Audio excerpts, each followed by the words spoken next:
He is a former NFL and CFL player, a pastor and songwriter.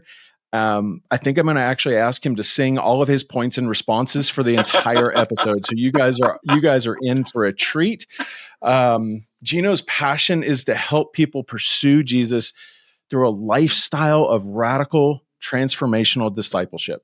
I believe his insights are pretty much going to challenge us and inspire us to step into that transformation.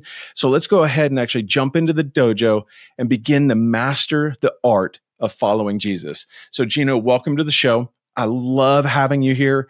But I do have to ask, this was something that we talked about when we first started publishing.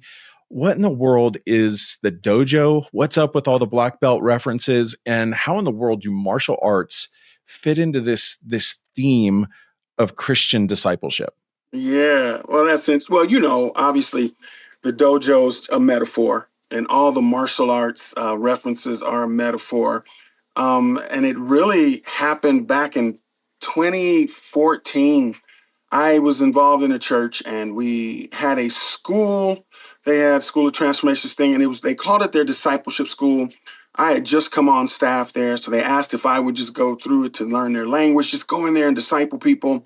And it was 9 months, and at the end of that 9 months, they go on a missions trip, a month-long missions trip.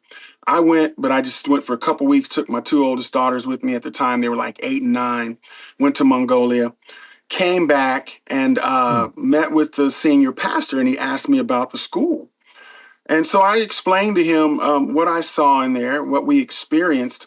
And it really struck me because it wasn't necessarily discipleship as Jesus did discipleship. It was a ton of dissemination of information. It was really like a fire hydrant.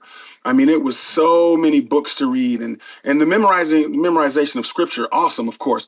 But it was just reading these books and just going from subject to subject. And there was no practical expression of what was really needed to be done. And so, for instance, one of the young men came back from the missions trip.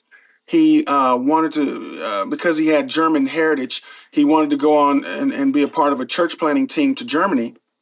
And he went into the executive pastor's office and he says to the gentleman, he goes, "What do I do now?" And the executive pastor expressed to me, he was infuriated. He's like, "What? You just went through 9 months and how is it? You don't know what to do?" And I'm laughing because I knew exactly where the young man was. When he talked to me, I looked at him and I said, "Well, what were you going to do when you got to Germany?"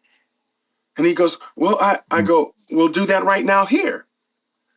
And so in that moment, I started just going, "Lord, I don't feel like they really understand." And I'm not from a place of arrogance, but they don't really understand what disciple. And I've changed my phrasing. I just don't say, I say a Jesus type of discipleship. What a Jesus type of discipleship is, because you look throughout the Bible, you look throughout the world, everyone's getting discipled by someone, some kind of way, shape, or form.